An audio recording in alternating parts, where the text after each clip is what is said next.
Welcome back. Thank you for tuning in. Let's get right into it. So, guys, because of my line of work, I'm very familiar with a lot of the scams that go on, especially the scams that involve trying to financially take advantage of someone. So, I kind of wanted to get into that and I hear so many different versions and so many different stories, and I just kind of wanted to get into that. Some people are not aware because they have not had an experience where they have been scammed through Zelle, these payment apps. So hopefully this can kind of help to prevent you from being scammed, so you can be aware and know what to look out for. So right now, the Zelle scams, the online scams are really, I feel like it's increasing a lot. So the more technology is developing and things are becoming more easier, for example, right now we're in the stage where we don't even need our debit card, right? So we went from swiping our cards to using the chip, and now it has transitioned into you don't even need the card, right?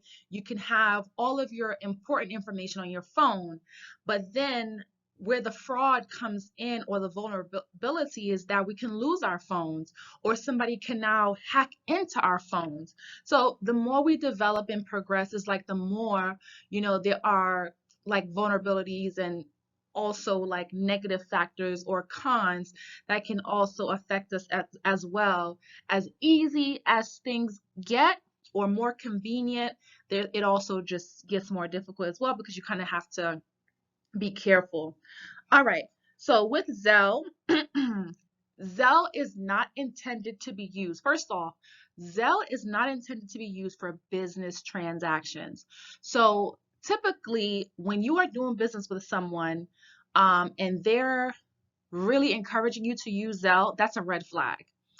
A lot of these fraudsters know that it is very difficult to recover your money through Zelle once the money is sent. Zelle has not changed their policy for years on this. It is just a money transfer service. So when it comes to things like, if you've ever heard of MoneyGram, Western Union, imagine if somebody said, hey, send me $50 through MoneyGram or Western Union, and you send it to person Jane Doe over in wherever they are, and then they go and pick that money up and the money is gone. Zelle is kind of equivalent to that because it is viewed as a money transfer service. So the more I think about how much Zelle is like those other money transfer services, the more I feel like there's never going to be a policy or some sort of recovery unless, I don't know, something like really significant happens for them to change their policy or change how they do things. I know they've went through like trying to make sure people are verified. And so that signifies, okay, this is a valid person, because a lot of the people who are fraudsters, they're creating multiple accounts, because Zelle, you can report an account as fraud or scam. If someone has scammed you, you can report that. So their account may be shut down as a result. And then they may have to make multiple different accounts. So maybe on Zelle's end, maybe they will try to make it more difficult for people to create multiple accounts, much like how I think Facebook kind of did that as well. I don't know how kind of stern they are with it, because I think people can still make multiple fake accounts on places like Facebook and Instagram, but hopefully Zelle has kind of created some things to kind of block that. Like even Netflix, at some point later on, people were sharing accounts and using one account for multiple families, and now you notice Netflix has designed something to kind of kick out multiple devices, or it's a certain amount of devices that can be connected, and they'll kick out the multiple devices. I don't know if anyone has noticed that. So I don't know what Zelle will kind of do to safeguard people. um, I don't really use it because I don't like the fact that, okay, even if you send money to the wrong person, if that person doesn't agree and authorize the bank to debit their account to send it back, you're not getting that money back. All right, so the 8 different scams. So there is the money mule scam. This is a work from home job scam. And this turns distressed job seekers into unsuspecting money mules.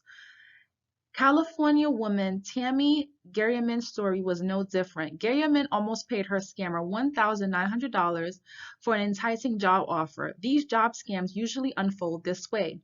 So the candidate applies for a lucrative work from home job online. A quote unquote hiring manager reaches out, usually via Messenger, Telegram, Skype, or text message.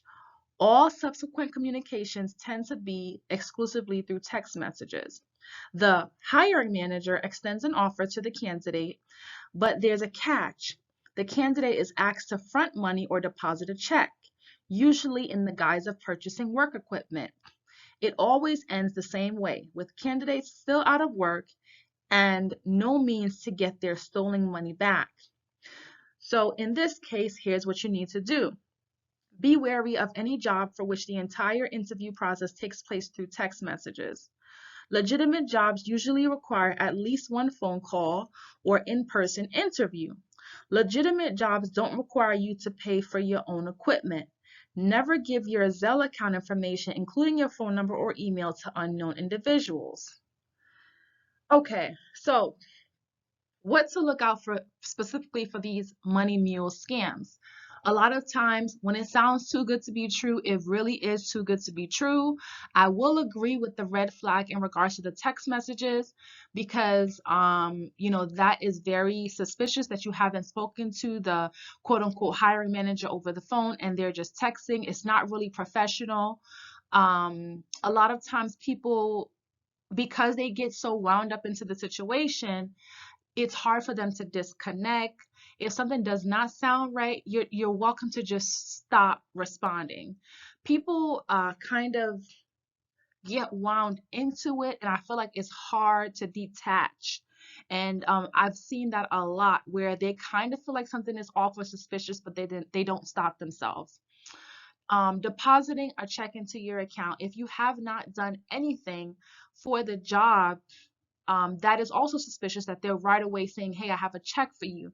This is the most common one, and the check is usually for a very large amount, and then you go and deposit the check to your account. So they're basically using you and using your account to deposit these funds.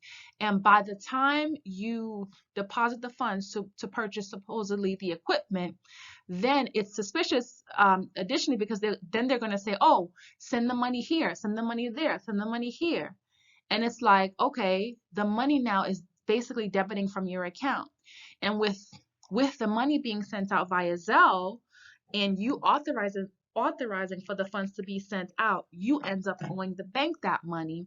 And then the check ultimately returns for, that large check amount. Or another thing is they'll give you a check, for example, for 6,000. Then they'll come back and say, oh, you know what? I realized I overpaid you. It wasn't supposed to be 6,000. It was supposed to be 3,000. Send me back 3,000. And that is a part of the scam. Okay. So another common Zelle scam is Zelle transfers to yourself. When an Illinois woman, Demi Woods, made a $3,500 Zelle transfer to herself, she thought she was canceling an alleged fraudulent transaction. Woods' money never reached her personal account. Fraudsters spoofed a caller ID and Zelle account to steal from her. So, if you suspect you're on the phone with a scammer, hang up. Never share your bank or Zelle account authentication codes with anyone. Do not send money to yourself via Zelle to reverse unauthorized payments. So, yeah, that's another red flag because the money is basically being sent out to the fraudster. The next one is account upgrade scam. Spoofing is a type of phishing scam in which the scammer is deliberately impersonating a company and or installing malicious software at the same time. Jiaming Chong, a Bank of America customer, tried to sell his camera online, only to lose $4,200 in the process. Chung needed to make a $1,000 upgrade on his buyer's account. A phishing email purporting to be from Zelle was requesting this payment in gift cards, and that's very suspicious. If someone is asking you for payment in gift cards, hang up, run the other way. It's not legit. Organizations, companies do not ask for payments with gift cards. So one thing to know is, or some things to know is that Zelle will never solicit money via emails or phone calls. Verify that the sender's email address is from an official domain. Look for signs of phishing, questionable grammar, and a tone of forced urgency are some tip-offs. And I very much agree with the questionable grammar because I received an email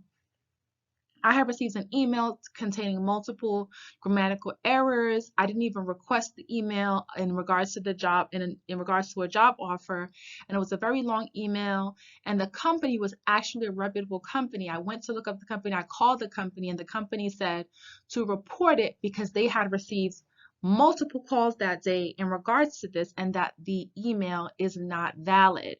So make sure to follow up. Be sure to, read through and notice, hey, a reputable company would not be sending out an email representing themselves with grammatical errors and things like that. Number 4, bank impersonators. Smishing is a form of phishing in which scammers send text messages and purporting to be from reputable companies, usually banks. The tactics that scammers use in smishing scams closely resemble phishing or spoofing schemes. Most smishing text messages claim to either flag a suspicious login or a suspicious purchase. If you respond or click a link on the text, you will most likely receive a call from a bank representative impersonator. California woman Cynthia Marin didn't suspect a scam when she replied no to a fake Wells Fargo text message. She hadn't approved a Zelle transaction to Travis for $3,500. Marin was later misguided into transferring $1,000 to a spoof Zelle account in her name. And also, clicking links. Even if you want to be paranoid and say, you know what, I'm not going to click any link, it's better to be safe than to be sorry, because a lot of these links that are sent out, especially when they turn out to be from fraudsters, the links are basically hacking into and gaining information and destroying your device, because that's what those links are designed to do. Number 5, account takeovers. Account takeover fraud is exactly what it sounds like. A scammer gets access to your Zelle account, changes the password, and locks you out. Account takeovers usually unfold the same way as phishing, spoofing, or smishing scams, wherein the victim clicks on a phony login link. This gives scammers access to your account, then they change your password and other account details to lock you out of your account. Since the locked out account is still connected to your bank, you'll be the one footing the bill for the scammer's spending spree. In order to prevent this, only enter your Zelle login credentials on the official Zelle app or website. Send a $1 transfer to confirm that you've reached the intended recipient prior to making larger transfers. So it is kind of very, kind of a lot of confirmation to see that even Zelle themselves prefer for you to do that, because I do that.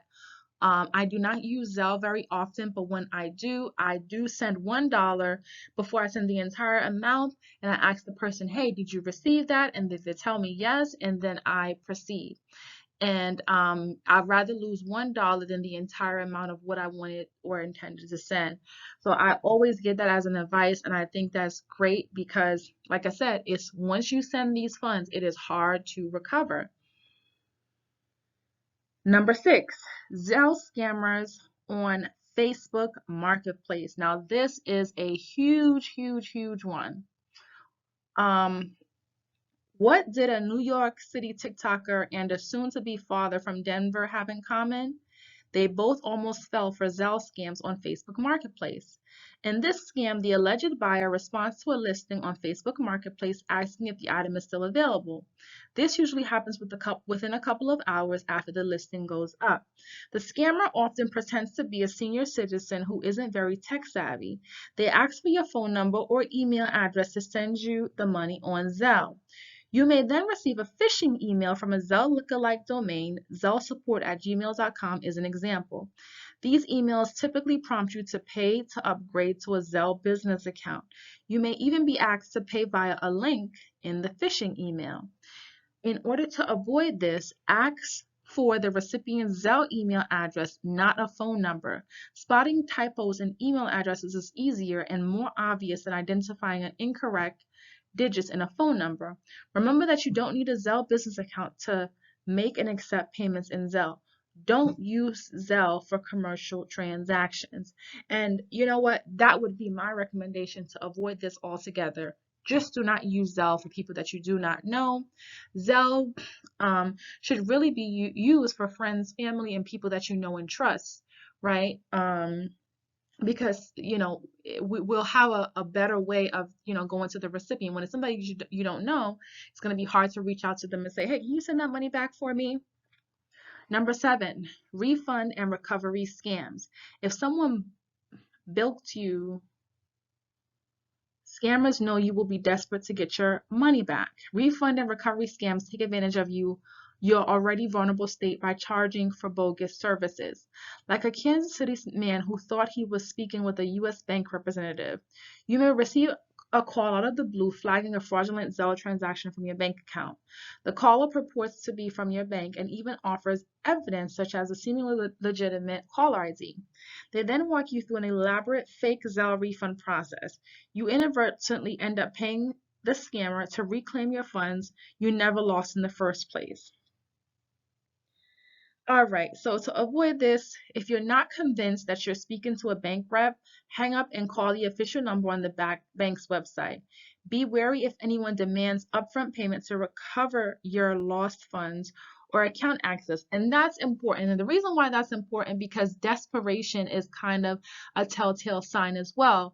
When they start to make up so many, when you just start to feel like, you know what, I'm going down a rabbit hole with everything that's occurring, that's another sign that something is wrong. Last but not least, Craigslist scams. Overpayment and rental scams may be the two most common scams on Craigslist. An elderly Colorado couple knocked on Jessica Puzio's door wanting to tour her duplex. Puzio wasn't renting and neither had she posted a Craigslist ad the couple claimed to have responded. The scammer had persuaded the victims to sign a phony lease and even pay a hefty security deposit. Since most peer-to-peer payment apps like Zelle offer instant, irreversible transfers, they're an obvious choice for scammers. If rental scams pressure you into paying advances for a listing that's too good to be true, overpayment scams operate differently. An interested buyer may contact you about the item you're selling on Craigslist. When the buyer pays you with a certified or cashier's checks, you notice it exceeds the sale price. Then they urge you to deposit the check and wire back the overpaid amount. By the time the bank flags the counterfeit check, you've lost the sale item and the overpaid amount. In order to prevent this, look up the bank account, address, and phone number for the bank name displayed on any check you receive. Call the bank's official phone number, not the one listed on the check, to confirm. Turn down checks made out to an amount larger than what you discussed. If the buyer insists that you return any overpayments using apps like Zelle, it's a scam.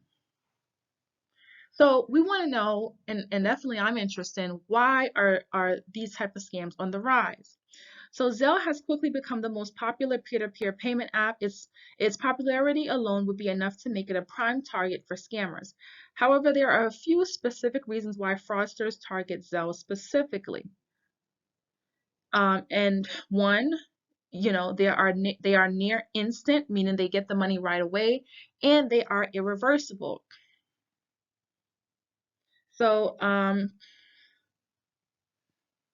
If the person you're sending money to is also a Zelle user, the payment can be canceled. Zelle, much like Venmo or Cash App, was designed to transfer money between family and friends, not unknown users. This is why Zelle uses the automated clearinghouse payment system to expedite transactions. Zelle connects directly to your bank account or debit card.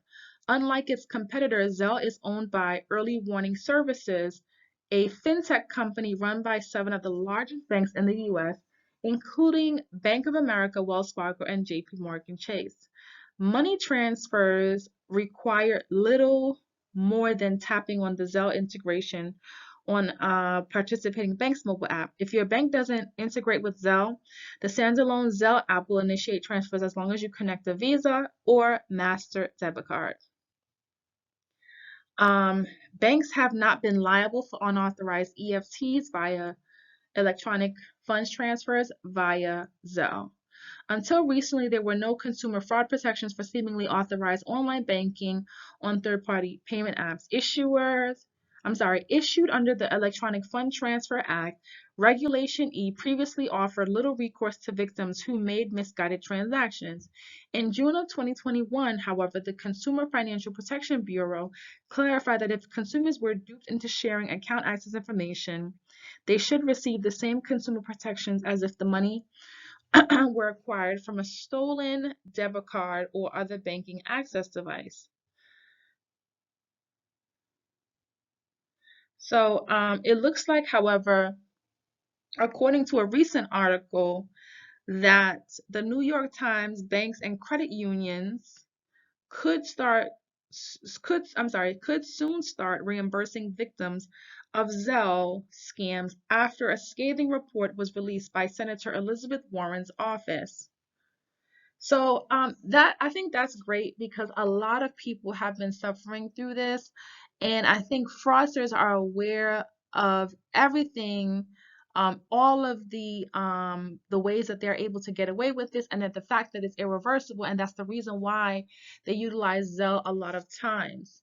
So I mean, it's just most important to just kind of spread the word so that people are aware because I feel like they use Zelle for that reason because they know there's virtually no recovery.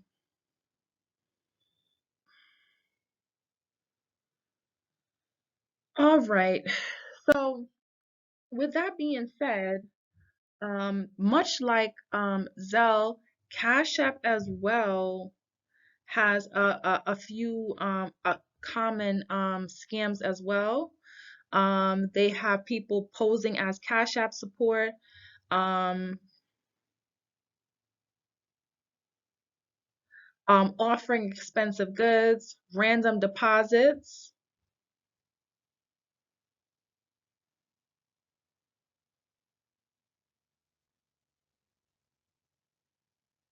Let's see here.